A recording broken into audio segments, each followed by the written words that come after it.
ভোলায় ইলিশের সরবরাহ কিছুটা বেড়েছে, কিন্তু দাম এখনও সাধারণের নাগালের বাইরে।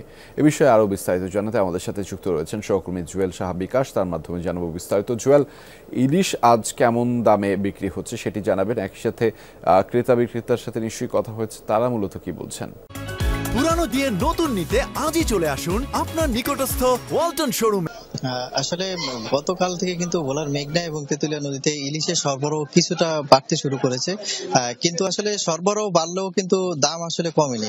আজ আমরা যে মৎস্য ঘাটে এসেছি সেখানে আমরা জানতে পেরেছি যে 1 কেজি ওজনের যে ইলিশগুলো রয়েছে এগুলো বিক্রি হচ্ছে 1800 টাকা, এবং 1 কেজির নিচে যে সমস্ত ইলিশ রয়েছে অর্থাৎ 950 গ্রাম পর্যন্ত যে ইলিশ রয়েছে এগুলো বিক্রি হচ্ছে 1600 টাকা দামে। এছাড়াও এর নিচে যে সমস্ত ইলিশ রয়েছে এগুলো 1200 টাকা কেজি দামে বিক্রি হচ্ছে।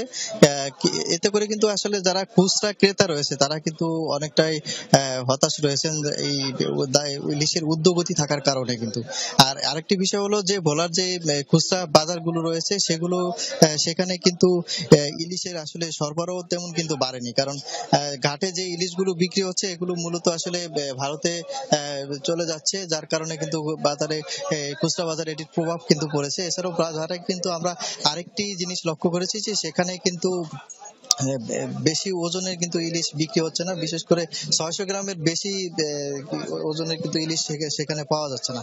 বেশিরভাগ ইলিশই কিন্তু 200, 300, 500 এবং সর্বোচ্চ 600 গ্রাম ওজনের কিন্তু ইলিশগুলো কিন্তু মূলত বাজারে বিক্রি হচ্ছে। আর আর এছাড়াও কিন্তু আমরা যারা আড়তদার রয়েছে তাদের সাথে আমরা কথা বলেছি, তারা জানিয়েছেন যে ইলিশের মূলত ইলিশের যখন কিছুদিন পরে যে নিষেধাজ্ঞা শুরু হবে, নিষেধাজ্ঞা শুরু হওয়ার আগে ইলিশ কিছুটা জেলেদের জালে ধরা পড়তে শুরু করেছে, এবং এই এই এই যদি ধরাটা আরো বেশ কিছুদিন থাকে তাহলে হয়তো বা জেলেদের যে বিগত দিনে যে ধার দেনা সেগুলো কিন্তু পরিশোধ করতে পারবে। এবং আরবদারা জানিয়েছেন যে তারা তাদের ক্ষতি কিছুটা পুষিয়ে উঠতে পারবেন।